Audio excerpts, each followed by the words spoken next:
또 네, 안녕하십니까 일리오 리서치입니다. 참 제가 잠깐 자리를 비워서 그때 우리 동료 애들이 얼마나 날 걱정해줄까 고민했더니 주얼 PD가 오늘 나 보자마자 얼마나 요즘 그 클릭수가 떨어진 줄 아냐. 그래서 나한테 막 그래서 참 나애들이 걱정할까봐 얘기도 안 하고 있었는데 뭐 큰일은 아니었고요. 하여튼 복귀해서 이제 컨디션이 좀 살아오는 것 같아요. 참 신기한 게 일을 하니까 컨디션이 돌아오는데. 천생도 증거맨이십니다. 그건 아닌 것 같은데 어제 월요일 날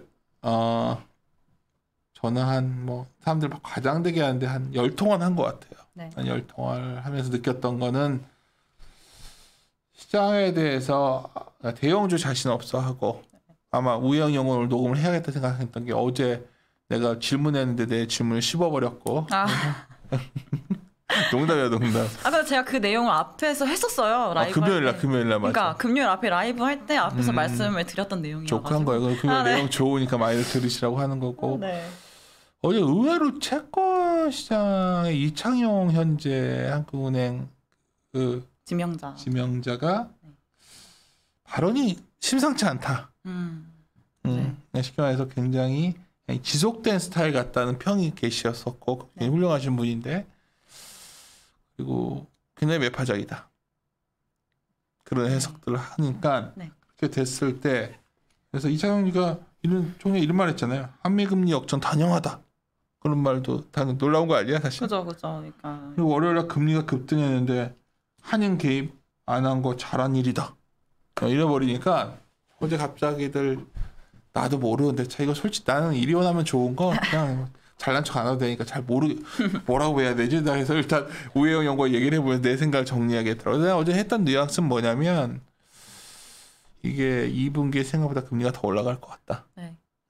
그걸 염두에 뒀는데 다른 말로 하면 생각해보라 그랬어 내가.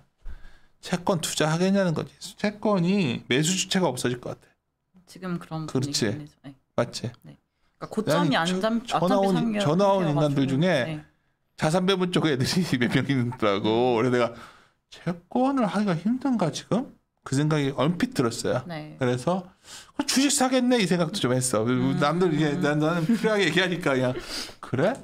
그러면 어제 그래서 갑자기 이제 흥분해가지고 지수가 올라갈 것 같다고 얘기했더니 우리 신유호 팀장이 세상에 저 자제하십시오. 이런 분위기인데 회의할 때 분위기 알잖아. 나는 좋게 봐요 지금. 그렇지만 오늘 우영 연구가 좀 이 의견 또 풀어봐야 되는데 나봐라 일정이 있는데 말 길어진다. 오늘 나온 자료예요. 채권시장 전망. 지난 금리 인상 시기별 비교를 좀 해주시고 2분기에 대한 얘기인데 이 2분기에 대한 얘기가 지금 되게 중요해요. 지금 자산병은 먹은 다 2분기의 금리 추이를 갖고서 판단을 해보려고 하고 있거든. 그러니까 얘기를 해주시죠. 네, 이번 자료는 2분기 채권시장 전망이 큰 제목이고요. 사실상 이 자료를 쓰게 된 이유는 이제 부제목인 금리 인상 구간에서 방향성 찾기 이거였던 것 같아요. 그러니까 지금 한국은행도 금리를 인상을 하고 있는 상황인데 이제 과연 금리가 인상되는 구간에서 기준금리가 인상되는 구간에서 장단기 금리가 어떻게 움직였는지 앞으로 어떻게 움직일지 이런 것들을 조금 점검해 보자라는 측면에서 썼고요. 네, 그래서 보시면 될 것 같고 페이지 4페이지 일단은 커버 너무 예쁘지 않습니까? 커버 한국은행 자료인데 굉장히 이제 주변 저도 좋고 약간은 주얼피아니까 나한테 뭐라고 하잖아. 도대체 클릭수도 안 나오고 막 이걸 조크라고 하면 되냐고. 예쁘잖아요. 그러니까 한국은행에서 나온 것 같다 자료가 이런 얘기를 제가 들었어요. 기분이 얼마 전에 길거리를 가는데 어떤 아저씨가 와서 대시를 하더라. 질색이었다. 이런 걸 해주면 네, 아무튼 이렇게 예쁘게 표지를 했고 내용도 알차게 구성했다. 네, 보시면 5페이지 보시면은 5페이지? 네, 이제 금리를 인상했던 과거 사례들이에요. 그래서 4차례로 구분을 했습니다.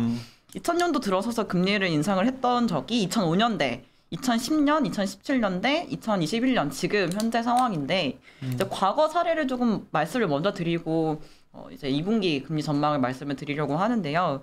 일단은 첫 번째 구간은 이제 신용카드 사태가 2003년도에 발생을 했죠. 그 이후에 금리를 인하를 했었고 경제가 정상화됨에 따라서 인상을 했던 구간이 1번 구간이고요. 그렇죠. 두 번째 구간은 글로벌 금융위기가 터지고 나서 정책을 또 정상화하는 구간이 2번 구간. 3번 구간은 이제 뭐 17년도, 18년대 금리 인상인데 이때는 상대적으로 경제가 좋았다기보다는 지금 이제 금리를 인상하는 배경이었던 금융 불균형에 대한 해소 필요성 이런 것들도 가장 중요하게 작용을 하면서 금리를 인상했던 구간이 3번 네. 구간이었고요. 4번이 지금 코로나19 이후에 금리를 정상화해 나가는 구간, 금리가 인상되는 구간이라 보시면 될 것 같습니다. 사실 이제 1번하고 2번은 보시면 아시겠지만, 좋았죠, 네, 경기가 좋았어요. 상대적으로 뭐 GDP라든지 소비, 상승률 이런 것들이 굉장히 긍정적으로 나왔었고, 수출도 호조가 이어진다든지, 신장세가 높아진다든지, 그러니까 전반적인 경제 상황이 되게 긍정적이었습니다.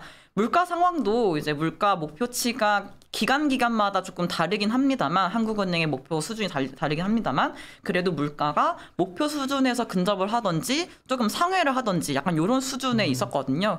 그리고 때로는 물가가 뭐 원자재라든지 이런 상품 가격 때문에 급등하는 기간도 있을 정도로 물가의 상방 압력은 되게 유효하게 있었던 구간이 1번, 2번이었는데 3번 구간은 조금 달랐습니다. 3번 구간은 이제 뒤에 뭐 지표를 보시면 아시겠지만 성장도 이제 그냥 그랬고 물가도 목표치를 하회하거나 대충 부합하는 수준 정도였었거든요. 근데 금리를 17년도 11월에 한 번, 18년도 11월에 한 번 인상을 했습니다. 근데 여기 때는 이제 과거와 다른 점은 경기가 그자 그랬다. 물가도 상방 압력이 그렇게 높지 않았다. 근데 금리를 인상을 했다. 이게 포인트였던 거거든요. 근데 그 이유는 앞서 말씀드렸지만 이제 저금리 환경이 이어짐에 따라서 이때도 가계부채 문제가 굉장히 두드러지게 나왔었고요. 그다음에 부동산 시장이 불안했던 시기였었던 거죠. 그래서 금리를 인상을 했다라 보시면 될 것 같고 17년, 18년도에 기억해 보시면 연준도 정책을 금리 인상을 굉장히 분기마다 해 나가는 구간이었고 더 나아가서 QT를 시행을 했던 정상화 구간이었습니다. 그래서 한미 금리 차가 역전이 될 시기가 이 3번 구간이었던 거죠. 그래서 지금 잠깐 3번 구간을 연상하는 사람들은 시장이 어두워 보이는 것 같아요. 그렇죠. 그때는 조금 이제 경기 상황이 안 좋았는데 한미 금리 차가 역전이 되면서 한국은행도 금리를 좀 따라서 올렸던 부분도 있었고요. 너무 네. 막 이렇게 다 짬뽕되어 있어요. 과거에 똑같은 게 되는 게 아니라 네. 내가 보기에는 2번적 요소도 좀 있거든. 2번 요소. 네, 그 제가 앞서 적어놨지만 이번 인상 구간은 종합해 놓은 듯한 그치. 모습이다라고 말씀드렸거든요. 그거 요소도 있고 네. 좀 3번도 짬뽕돼 있고 있죠. 이제 짬짜면 같은 스타일이야 지금 막 섞여 있어가지고 지금 그러니까 이거 갖다가 자꾸 이랬으니까 이럴 것이다 단정 지을 필요는 없다는 생각이 네, 그렇긴 하죠. 그렇긴 한데 배경 자체가 이제 경기는 뭐 개선은 되고 있는 건 맞죠. 왜냐면 코로나 때 너무 안 좋았다 보니까 작년도부터 이제 개선세, 특히 수출을 중심으로 설비 투자를 중심으로 경기는 개선되어 왔었고 물가는 또 높았죠. 물가 최근에 보시면 오늘 또 물가가 나왔는데 4%를 넘겼습니다. 그러니까. 4.1%를 기록을 했었고 거의 0.5%포인트 정도가 유가 때문에 올랐거든요. 이번 달 물가가. 그 정도로 지금 국제 이제 원자재 가격들이 급등을 하면서 물가가 높아진 상태다.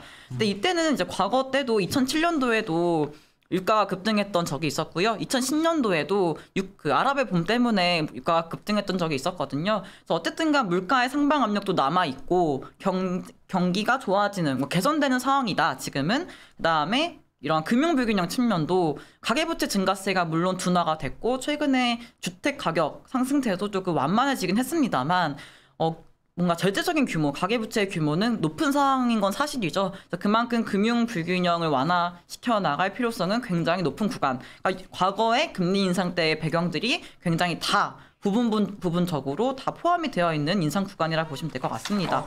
네, 6페이지부터는 이제 1번, 2번, 3번, 4번 구간마다 이제 경제 지표들을 쭉 그려놨습니다. 그래서 금리를 처음 언제 시작을 했고 이제 마지막 인상이 언제였는지 다음 페이지부터 보시면은 쭉 그려놨었거든요.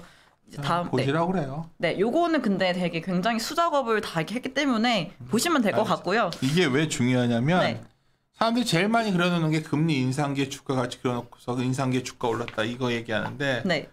요 데이터를 우영 연구원이 정말 노가다 해가지고 만든 건데 보면 항목별로 뭐 대출이면 대출, 실제 경제를 구성하는 소비라던가 네. 이런 거 하나 보면 정말 이걸 딱 보시면 느낌이 와요. 그때 네. 왜 주도주각에 뭐가 나왔는지 네. 그거를 말하자면 시간이 너무 길어져가지고 내가 이때 일정이 있으니까 네, 그래서 9페이지만 한번 보시면은 뭐 금리도 중요하지만 보시는 분들은 그치. 주가가 어떻게 되는지가 중요하시잖아요. 페이지 좀 넘겨주시겠어요, 전문님? 네, 내 것만 보고서 9페이지인데 이것만 보시면 아시죠. 왜냐면 또 욕들 달리고 좋아하겠는데 또 우리 주할모 PD가 원하는 그런 또 악플들이 달리는 걸 나도 모르게 지금 저 꼰대 떠나갈 것 같은데. 오케이. 네. 그래서 1번, 2번 구간은 그 밑에 이제 같이 두 번째 이제 차트들이랑 세 번째 차트 같이 보시면 될 것 같은데 금리가 인상되는 구간이었음에도 불구하고 그 주가 코스피는 좀 상승하는 모습이 나타났지만 이제 세 번째 3번 구간에서는 금리를 인상할 때 주가가 쭉 빠지죠. 근데 지금은 금리를 이제 인상을 하긴 하지만 그래도 이때 생각해 보시면은 그래도 뭔가 주식시장이 좀 버텼던 측면이 좀 있었던 것 같긴 하죠. 어쨌든 간에 지금 좀 차이점은 1번 구간은 상대적으로 연준이 먼저 금리를 인상했던 또 구간이었고 2번 구간은 우리나라가 먼저 금리를 인상했던 구간입니다. 세 번째 구간은 또 미국이 먼저 금리 인상을 했던 구간이고 또 네 번째 지금 구간은 우리나라가 먼저 금리를 인상하는 구간인 거죠. 그러니까 보시면은 이제 이런 얘기들을 많이 하더라고요. 저도 이 자료 준비하면서 이제 자료들을 많이 봤는데 우리나라가 먼저 금리를 인상하다 보니까 이제 미국에 뭔가 들어가는 자금도 물론 있지만 그래도 우리나라로 들어오는 자금들이 또 있었다. 특히 채권 중심으로는 뭐 일들을 찾는 사람들은 높은 금리를 보는 사람들은 우리나라로 들어왔던 부분들도 있어서 한국이 연준보다 먼저 금리를 인상하는 시기일 때는 외국인들의 채권 수요가 좀 있었다라는 얘기들을 많이 하는데 근데 최근 흐름을 보시면은 이제 또 우리가 먼저 인상하긴 했지만 향후에 연준이 좀 공격적으로 금리를 인상해 나가겠다라는 전망들이 너무 우세하다 보니까 과연 과거에 이때만큼 채권 수요가 있을까에 대한 좀 의구심도 물론 있고요. 붙어버릴 것 같은데 둘이? 네, 그리고 어쨌든가 이 한미 금리 역전차가 뭐 이게 저희 하우스 입장에서는 경기가 동일한 뭐 경제 성장률 비슷한 국가들 한해서 할 수 있는 얘기다. 내외 그림자 할 수 있는 얘기다라고 하지만 그래도 연준이라든지 한국은행의 기준금리가 붙으면 붙을수록 기사로는 많이 다뤄질 수밖에 없어요. 그렇게 되면은 또 우려가 높아질 수밖에 없는 구간이 그쵸. 하반기에 올 수밖에 없기 이걸 때문에. 왜 뭐냐면 둘이 금리가 붙어버리면 미국 채권 사지 한국 채권 왜 사냐는 거지. 맞아요. 심플합니다. 심플해. 맞아요. 조세도 약간 언어를 쓸 때 우리 외끼리 쓰는 게 아니라 대중들이 봤을 때는 쟤들 왜 금리 갖고 저러지?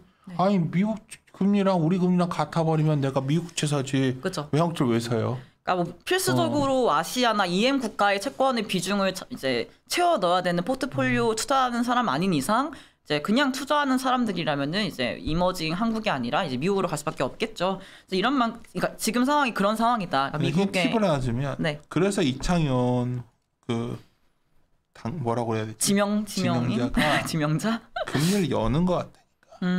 근데, 그니까, 뭐, 이분의 원래 성향 자체는 너무 잘 아시겠지만, 어제도 좀 잠깐 말씀드렸잖아요. 그러니까 이분은 구조적인 저성장에 대한 얘기들을 해요. 우리나라가 일본처럼 이러한 장기적으로 봤을 때는 좀 구조적으로 저성장의 구간으로, 왜냐하면 고령화 때문에 이제 가지 않겠냐라 말씀을 해왔기 때문에 이분이 처음 지명이 됐을 때는 상당히 금리 상단이 막혀 있는 듯한 느낌을 줬었거든요. 처음엔 그랬지. 네. 근데 최근에 말을 하는 거를 이렇게 돌아보면은 조금 가계부채에 대한 문제점을 얘기를 하면서 한국은행은 뭐 금리 조정을 통해서 이런 것들을 잘 대응을 해야 된다라는 식으로 말을 하다 보니까 뭔가 성향이 비둘기파적으로 알았었는데 현재 한국은행의 스탠스를 이어가지 않을까에 대한 얘기들이 좀 높아진 것 같고. 아니.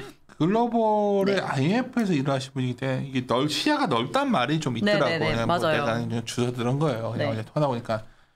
그러니까 그게 중요한 포인트야. 우리가 연구가. 그러니까 우리는 다들 딱 봤을 때 구조적 저성장이니까 저금리 얘기하는 사람인 줄 알았더니 그냥 하는 개입 안 하는 게 맞다. 뭐 이래버리고. 근데 그러셨는데 어제 발표했어요. 그래? 국고채 단순 매입도 하겠다고 해서 오늘 합니다. 왜냐면 금리가 어제 그저께 너무 급등을 하다 보니까 뭐야 이 사람 개입을 한 거죠. 아까 개입 안 한 거 잘하니까 이런 일이 있었단 근데 이게 말이야. 지난주에 급등이 나왔을 때는 이게 뭐 미국채 금리 급등 때문인지 또는 우리나라 국내 측면의 문제인지 이런 것들을 좀 파악해야 된다라는 하는 관계자의 언급이 있었거든요. 근데 이제 또 일주일 지나 보니까 이게 구조적으로 바라보면 우리나라 매수 심리도 약해진 것도 사실이고 미국채가 그러니까 뭐 미국채 금리가 상승함에 따라서 약세 분위기가 이어진 것도 사실인데 지금 상황은 그러니까 누군가가 나서서 매수가 하기 되게 어려운 구간이긴 하거든요. 매수세가 실종됐죠. 네, 그래서 뭔가 급등세를 지금 너무 2주째 이어져 있기 때문에 요거를 조금 막아줄 필요성 높아진 것 같고 저는 지금 5월달 금리 인상을 더 말씀을 드리고 있는 상황이기 때문에 4월달에 금리 인상할 거 아니라면은 지금 레벨은 좀 잡아줘야 된다는 말씀을 이제 드리고 있어가지고. 하여튼 주식장 입장에서는 본격적인 금리 상승인 것 같아요. 네. 본격적인 금리 상승이면 네. 어떻게 하는 거냐? 이익의 상승으로 이 충격을 상쇄할 수 있는 걸 찾아야 돼요. 네. 그러니까 금리는 올라가는 건 우리에게 이미 주어진 조건이거든요. 주어진 조건하에서 이것을 어떻게 상쇄할 수 있는가? 이 정도 말하면 필요 오시겠죠. 어떤 섹터인지. 그래서 네.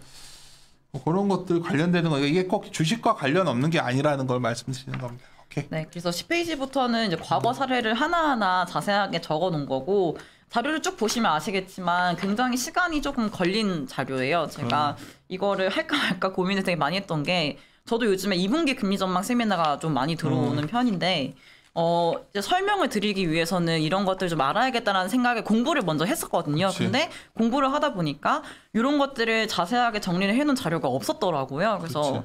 나중에라도 금리 인상 구간에 대해서 궁금해 하시거나 또는 그때 경제 상황이 어땠길래 금리를 인상했는지를 궁금해 하시는 분들이 혹시 있을 수 있으니까 자료를 적어 놓은 거고 보시면은 금리 방향성은 거의 유사합니다.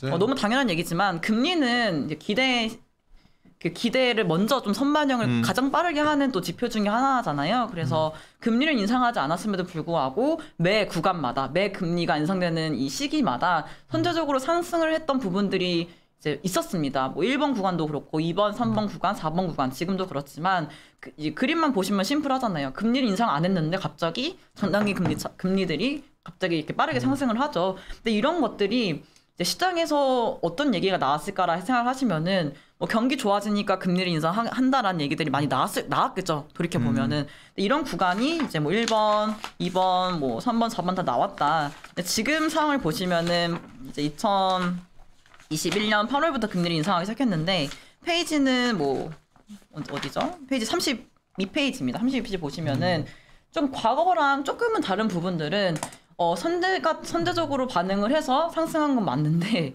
너무 빨리 올랐다. 너무 상승에 이게 쉬지 않고 올랐다라는 걸 아실 수 있을 것 같아요. 그러니까 과거를 보시면은 인상을 선반영했다가 조금 쉬었다가 다시 그치. 상승하고 이런 게 있었었는데 물론 이번에도 올라갔다가 이렇게 빠졌다가 하는 부분이 있었지만 추세적인 선을 하나 그려보시면은 과거와 비교했을 때는 굉장히 빠른 속도로 금리가 상승하고 있는 구간이고 기울기만 보셔도 최근에 이제 1개월 내 금리 상승 보시면은 굉장히 가파릅니다. 그만큼 지금 우리나라 금리 인상도 물론 반영이 되어 있는 상황이지만 지금이 연준의 정책 전환이 가장 뭔가 심하게 과도하게 반영이 되면서 우리나라 금리도 가파르게 올랐다라 보시면 될 것 같고 이제 글로벌 금리가 상승을 하는 구간, 글로벌 중앙은행들이 그러니까 통화 정책들을 다 매파적으로 가져가고 있는 구간인 만큼 글로벌 금리가 다 거의 오르고 있는 상황인 거거든요. 물가 때문이 아니에요? 물가 때문? 네, 물가가 때문이죠. 이렇게 움직이니까 당연히 지금 속도가 빨라질 수밖에 없는 거죠. 네, 그렇죠.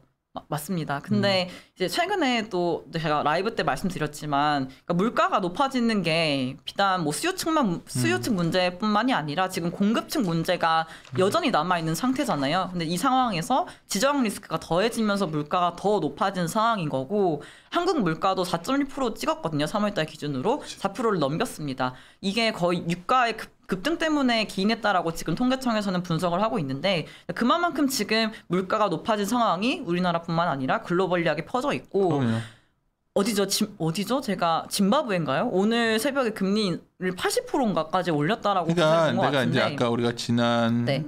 이게 우리가 나도 안 살아본 시기거든요. 네네. 근데 이제 문제는 이게 물가 상승이 와서 뭐 큰일 난다 이 말씀을 드리는 게 아니라 네.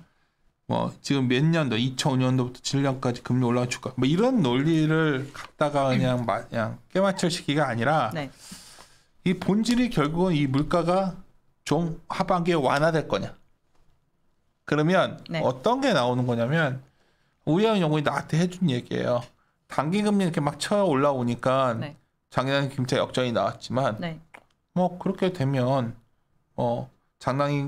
단기 금리도 좀 주춤할 수 있고 네. 장기 금리는 경기가 또 바로 이렇게 되니까 뭐 침체 이런 게 아니라 그냥 네. 전체적으로 금리가 오히려 물가가 이렇게 돼버리고 물가가 좀 안정된 시그널이 좀만 나와도 네. 많이 안정화될 수 있는 거 아니야? 네, 맞죠. 기대 인플레가 잡히기 그러니까. 시작하면은 장기물 금리는 생각보다 안정적으로 흘러갈 상황이 높고요. 근데 그래도 연준이 만약에 그 물가 수준이 안정이 되더라도 2%를 크게 상회하는 수준이다라고 한다면은 사실 요거를 이제 다시 목표 수준으로 2%대로 끌고 내려오려면은 뭐 공격적인 인상은 아니겠지만 그래도 속도 조정을 하지 내려올 수 않을까. 있겠어요. 내년도면은 돌아온다라고 얘기들을 하고 있으니까요. 그리고 이제 뭐 너무 당연한 얘기지만 통화 정책을 했을 때 이게 뭐 바로 다음 달, 바로 다다음 달에 효과가 나타나진 않습니다. 한 1, 2분기 뭐 시차를 두고 이제 들어갈 수밖에 없는 효과인 거고. 그러니까 지금은 이제 연준에서 말을 하는 거는 제가 여러 번 누누이 말씀드렸지만 공급과 수요가 있을 때 공급은 부족하고 수요가 올라오는 상황인 이런 인밸런스한 상황이다. 금리 인상을 통해서 이 수요를 억제하겠다. 약간 이런 인식인 거거든요. 근데 이제 금리를 연내에 좀 빠르게 금리를 인상을 해서 1.75 내지는 2%까지 상단을 맞춰 놓는다면은 그리고 물가는 이제 어쨌든간 YOY 전년 동기 대비해서 보는 지표이기 때문에 최근과 같은 급등, 유가 급등이 내년도에 또 나타나긴 좀 어렵다라고 보고 있잖아요. 금리, 그러니까 그 유가 레벨도 100달러를 넘어가는 수준인데 지금 과연 내년 이맘때쯤에 그 수준을 이어갈까라고 고민하신다면은 어쨌든가 100불 유지를 해도 상승률은 0 또는 제로, 그러니까 그 마이너스가 될 수 있거든요. 그러니까 그 YOY 물가 측면에서 보신다면은 그러면은 물가는 상대적으로 조금은 빠르게 둔화가 되는 구간이 내년 이 시기일 수 있다고 생각을 하셔야 될 것 같고, 그럼 연준이 이제 연내에는 급하게 금리를 올리고 빠르게 정책을 조정해 나가겠지만 과연 내년도를 바라봤을 때 우리가 물가는 안정되어 있는 상태가 이제 우리는 기대가 되고 있는 상황인 만큼 이제 연준에서 과연 정책을 더 가져갈 수 있을지에 대한 고민을 해야 된다. 그래서 제가 말씀드리는 게 지금 뭐 상단을 3%까지도 기준금리를 인상한다라고 제임스 블라드가 얘기를 하고 있긴 합니다. 근데 이거가 과연 가능성이 있는 얘기인가? 연내에 뭐 50bp씩 4번 인상을 하면은 2.5인데 과연 3%까지 올리려면 내년도에도 금리를 더 빨리 올려야 된다는 얘기인데요.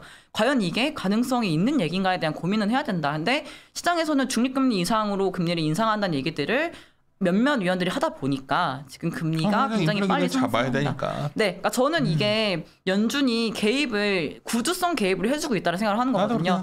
왜냐면은 이제 연준에서는 물론 실제 물가도 굉장히 중요합니다만 기대 인플레이션이 잡히는지가 굉장히 중요해요. 그러니까 왜냐면 기대 물가가 안정이 되어야지 몇 개월 후에 물가가 그래도 안정이 되겠다는 인식이 생기다 보니까 이게 실질적으로 물가로 연동이 되잖아요. 그러니까 기대 인플레가 꺾여서 안정이 돼야 되는데 이런 식으로 연준 위원들이 매파적으로 얘기를 해주는 것 자체가 이러한 기대 인플레를 어느 정도 억제해주는 측면이 있지 않을까에 대한 생각들을 하고 있기 때문에 매파적인 얘기들을 하고 있는 건 맞고, 이게 기대 인플레를 억제하는 것은 맞지만 이게 실제 금리 인상으로 이어질지를 고민을 해야 되는 거고, 사실 연내에는 빠르게 금리를 인상할 수 있을 것 같아요. 특히 2분기, 뭐 3분기까지는 금리를 뭐 50bp씩 인상할 수 있을 것 같지만 4분기 내지는 내년도 뭐 1, 2분기를 보시면은 과연 연준이 얘기하는 것만큼 그렇게 가파르게 금리를 인상할 수 있을지에 대한 고민을 해야 된다. 근데 만약에 정말 현실 가능성이 떨어지거나 금리를 인상을 못하는 구간이 온다면은 금리는 지금 거의 2% 넘는 레벨까지 인상하는 걸 반영해 놓은 상태인데 이 금리는 되돌릴 수밖에 없겠죠, 당연히. 그래서 저는 오히려 뭐 단기물은 조금 더 이제 연내 두고 보면은 4분기까지 올라갈 수 있지만 10년물은 우리나라든 뭐 미국이든 연내 고점을 형성하는 구간이 2분기이지 않을까라는 생각도 이러한 공격적인 정책을 반영하는 구간이 2분기이기 때문이다라고 말씀을 드리고 있는 것이죠. 네. 오케이. 39페이지부터 2분기 이제 포인트, 이 자료의 포인트가 여기 부분일 것 같은데, 이 자료는 뭐 한국 뭐 얘기를 해놓은 거다 보니까 한국 중심으로 먼저 말씀을 드리면은 일단은 2분기에 우리나라도 금리를 인상한다라 말씀을 드리고 있습니다. 저는 4월 금통위보다는 5월 금통위다 말씀을 드리고 있고, 왜냐면 이제 그 이창용 전 IMF 국장, 아시아 태평양 그 국장이 지명이 됐습니다만 인사청문회 기간이 필요합니다. 대략적으로 보름 정도, 짧으면 보름이 필요한데 4월 다음 주 돌아오는 목요일에 금통위가 있거든요.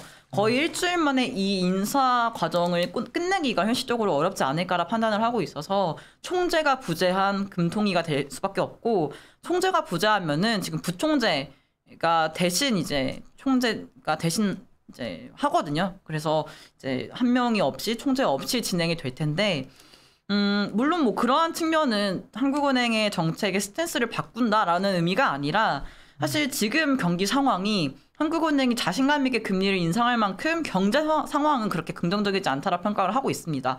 물론 뭐 수출이 견조하고 뭐 투자 측면에서 뭐 나쁘지 않고 얘기를 하고 있습니다만 현실적으로 내수가 생각보다 확대되기가 어려웠거든요. 그러니까 1분기에 보시면 오미크론 확산세가 뭐 50만 명, 60만 명 확산이 되면서 그래도 우리가 소비를 하거나 소비 심리를 조금 이제 회복하는 데 있어서 방해물이 됐다라고 평가를 하고 있고 이게 이제 GDP, 1분기 GDP가 뭐 4월 달에 나올 텐데 수출 측면에서 보시면은 수출이 들어가는 게 아니잖아요. 순수출이 들어가는데 지금 무역 수지도 적자로 전환이 됐던 시기고 내수, 그러니까 소비 측면도 굉장히 회복되기 어려웠던 구간이었던 거고 설비 투자는 이제 지난 2년 동안 좋았지만 최근에 조정 흐름 나타나고 있는 상황이고 건설 투자 측면에서도 원자재 가격이 올라가면서 이 회복이 좀 더뎠거든요. 그러니까 1분기는 GDP 성장이 되게 부진하게 나올 수밖에 없는 구간이지 않을까라 판단을 하고 있고 최근에 의사록 지난 2월달 금통위 의사록을 보시면은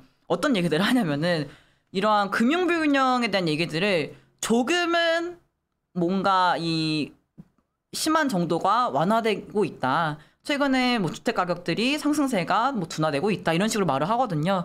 그러니까 이러한 얘기들을 보면은 조금은 속도 조정을 가져가겠다라는 게 아닌가라고 저는 평가를 했고 그렇기 때문에 4월 달에 이러한 경기 상황이 조금 부진한 상황이고 우리가 얘기하는 이런 금융불균형 측면도 조금 해소되고 있다라고 평가를 하고 있기 때문에 4월 달에는 금리를 올리기 어렵다라고 평가를 하고 있고요. 5월 달에 올려야 된다라고 얘기하는 부분들은 이제 물가도 우리나라도 4%를 넘는 물가가 기록이 됐고 이러한 흐름이 뭐 4월 달 물가, 5월 달 물가까지도 3% 후반대 4%의 물가가 찍히는 상황이라면은 추가적으로 물가에 대응하기 위한 금리 인상이 필요하지 않을까에 대한 생각도 하고요. 5월 달에 이제 가장 중요한 FOMC가 있죠. 근데 5월 달에 FOMC가 한국은행 금통위보다 2주인가요? 먼저 열립니다. 그래서 5월 달 FOMC에서 빅스텝을 할 거고 더 나아가면 QT까지 시작될 수 있는 상황인데 이러한 매파적인 기조 확인을 한다면은 5월 달에 우리나라도 금리를 인상하기는 좀 편한 구간이 아닐까라고 말씀드리고 있고 만약에 지금 지명된 이창용 지명자가 총재로 선임이 된다면은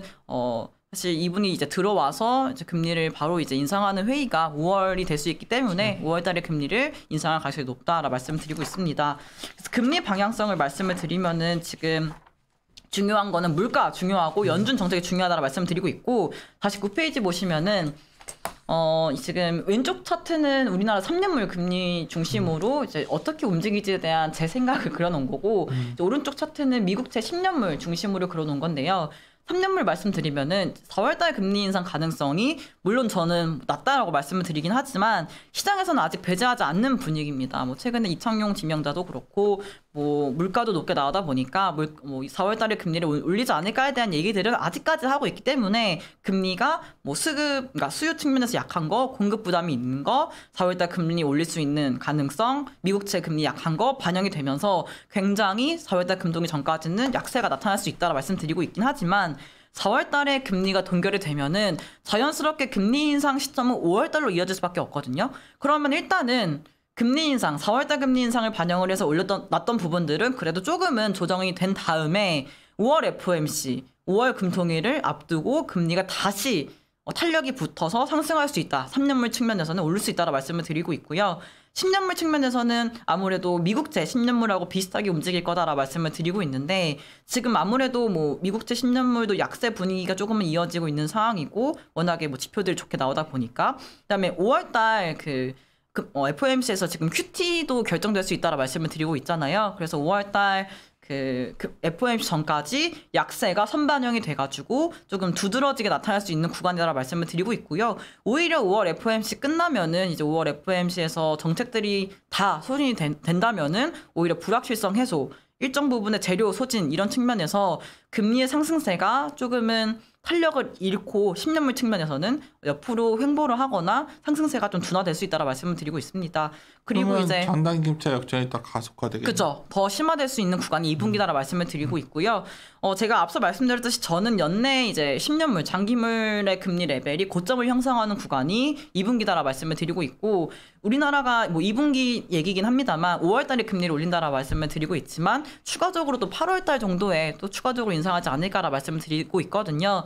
근데 앞서 말씀드렸지만 17년도 18년도 금리 인상 때처럼 지금 경기가 뭐 뭐랄까요? 되게 좋다라고 저는 보지 않고 있고 지금 금리 인상이 비단 우리나라 뭐 상황뿐만 아니라 대외적인 여건들이 변화가 급속도로 되고 있기 때문에 금리가 인상되는 측면이 있다라고 평가를 하고 있는 상황이고 이에 더해져서 금융 불균형 해소 측면은 여전히 남아 있어서 금리가 인상을 하면 할수록 이제 우리나라 경기 성장 모멘텀은 꺾일 수밖에 없다. 그리고 제가 앞서 말씀드렸던 것처럼 올해 GDP 측면에서는 내수 회복이 사실 이게 강할까에 대한 고민도 하고 있고 순수출도 이제 만약에 뭐 상반기까지 수입 물가가 빨리 떨어지지 않는다면은 순수출은 마이너스, 그러니까 적자 기조가 이어질 수밖에 없을 거고 연내 놓고 보면은 과연 연간 GDP 성장률이 한국은행에서 말을 하는 수치만큼 나올 수 있을까에 대한 고민들을 하고 있어서 우리나라는 하반기에 가면 갈수록 경기 둔화에 대한 얘기들이 높아질 수 있기 때문에 이제 10년물, 장기물 측면에서는 생각보다 뭔가 이제 경기 성장을 우려하는 목소리가 높아진다면은 장기물의 성장 속도는 금리의 성장 속도는 상승 속도는 빠르지 않을 수 있다라 말씀드리고 있기 때문에 결론은 2분기에 장기물은 고점을 형성할 가능성이 높다라 말씀을 드리고 있는 상황인 거고요. 그래서 뭐 긴 이야기면 이야기지만 그래도 이제 우리나라 2분기 금리 전망은 이 정도로 하고 있고요. 그래서 사실 5월달 FOMC에서 사실 뭐 정책이 결정이 될 만한 것들은 다 예상이 되고 있는 상황인 거거든요. 그래서 아마도 5월 FOMC 끝나면은 생각보다 너무 이제 연준의 급속도로의 이러한 매파 전환에 대한 얘기들은 조금은 톤다운 될 수 있는 통화정책 회의지 않을까. 이번 연준 의사록도 그럴 것 같지 않아요? 그냥. 네, 맞아요. 시장에서는 굉장히 매파적인 것들 다 반영을 좀 하고 있는 측면이 있는 것 같아가지고요. 뭐 그게 뭐 나온 데서 뭐 저희가 뭐 시건방 떠는 게 아니라 네. 다 우리가 우영 연구님 미리 말씀하셨던 것들이 이제서야들 다 나오는 거잖아요. 네네. 네네 했습니다. 아니 저 제 논의를 말은 해왔던 뭐냐면 우리 것들이죠. 주식이라는 거는 결국 우리가 기대값을 거래하는 건데 그러한 소위 통화정책의 기대값들은 상당히 주시장에 반영되어 있다. 네, 2분기 정도. 네. 그러니까 왜냐면은 가장 빠르게 정책이 전환될 시점은 지금 이제 5월 FOMC 거거든요. 완전히 정책을 가속화해서 가져가겠다라고 얘기를 하는 것이 이제 바로 5월 FOMC이기 때문에. 거죠. 52p를 그날 올릴 거고 네. QT로 미국채 10년을 팔 수도 있겠죠. 팔지는 않지 않을까요? 그죠. 이게 가장 변수가 될 수 있겠네요. 그러니까 QT를 지금은 재투자 조정을 하겠다라고 얘기를 했잖아요. 그치. 근데 만약에 저희가 가장 시나리오가 낮다라고 말을 했던 가능성이 낮다라고 말을 했던 매각에 대한 얘기가 나온다면 이건 충격일 수 있지만 사실 그럴 가능성은 그 얘기도 아직은 많이 높지 않다. 하고 있어가지고 충격까지도 아니야. 그래요? 그럼 지금 시장은 지금 어떤 분위기냐면 그냥 이게 막 큰일 난 것처럼 해서 반영하는 거. 그러니까 우리가 채권에 나오는 온갖 우리의 어떤 우려 있잖아요. 네. 예를 들어서 장단기 금차 역전에 대해서도 정말 그걸 막 더 파고드는 거고. 네. 막 그런 분위기여서 저는 드리고 싶은 말씀이 그래서 이제 4월에 팔고 떠나야 된다. 빨리 막 이 얘기를 또 하시길래 뭐 제가 어제 주로 했던 말은 팔고 떠난 사람들이 싸게 주면 받아라. 지금 뭐 굳이 그럴 때냐 지금 그 말씀을 드리고 있고 어쨌든 오늘 우영 연구원 얘기를 들으면서 오늘 짧은 시간에 했기 때문에 앞에 매주 이제 우영 연구원이 매주 금요일마다 이제 자신의 어떤 그런 색깔을 더 드러낼 텐데 저는 오늘 같이 이렇게 듣고 얘기하고 공부하면서 들었던 생각은 지난 금리 인상기를 도식적으로 적용하는 거는 현재 판단에 큰 도움이 안 된다. 그건 확실한 것 같아요. 지금 너도 나도 그냥 시황하는 사람들이 그림 똑같은 거 그려놓고 이래서 그 논리를 접근할 게 아니라 이 자료의 백미는 저희가 뭐 한 1시간 얘기한다고 되겠습니까? 아까 말했던 지난 금리 인상 사이클 때 어떠한 변화가 있었다. 어떠한 것들이 소비자 물가 상승에 기여를 했나. 네. 딱 그것만 보시면 지금 물가 상승과 다르거든요.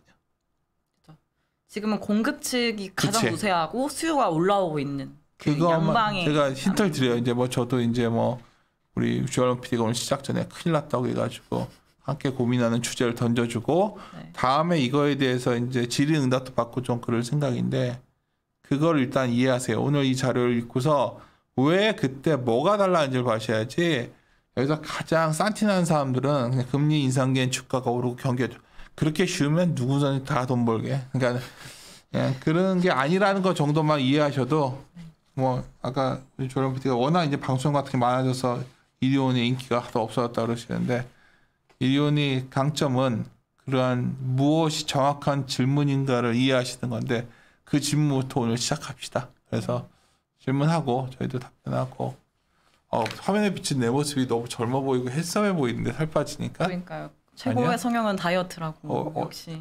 그래요? 네. 멋있어지셨습니다. 이거는 오로지 지혜가 그렇게 한 게 아니라 우리 조원 PD가 워낙 구독자가 떠주고 있다 그래서 악플을 위해서 제가 한 거니까 네네. 제 용모에 대한 거를 그래도 이제 돼지야란 말은 잘 안 붙겠다. 그러다 맨날 누가 저 돼지 보기 싫어 그 말했는데 제가 그래도 건강이 최고입니다. 87kg입니다 이제. 건강도 잘 챙기시고. 네. 건강? 네. 챙기고 싶죠. 근데 이제 인간은 노쇠하고 뭐 그런 건 어쩔 수 없는 거고. 예, 마무리 짓도록 하겠습니다. 하여튼 금요일마다 하여튼 우영 연구원 그거 10시. 10시. 네. 많이 홍보 들어주시고. 타임인가요? 네, 아니 뭐 홍보 타임은 뭐 그냥 좋은 내용이니까 가끔 저도 이번 주에 혹시 오늘 얘기 다 했는 것 같은데 왜냐면 목요일에 그 나오잖아요. 의사라고 나오잖아요. 그래? 네. 알았어요. 네. 가지 뭐. 섭외 성공한 건가요, 저? 뭐 섭외는 무슨 오케이. 하여튼 그날 금요일 날 봅시다. 네, 알겠습니다. 예, 마무리 짓도록 하겠습니다. 네. 함께 고민하시죠.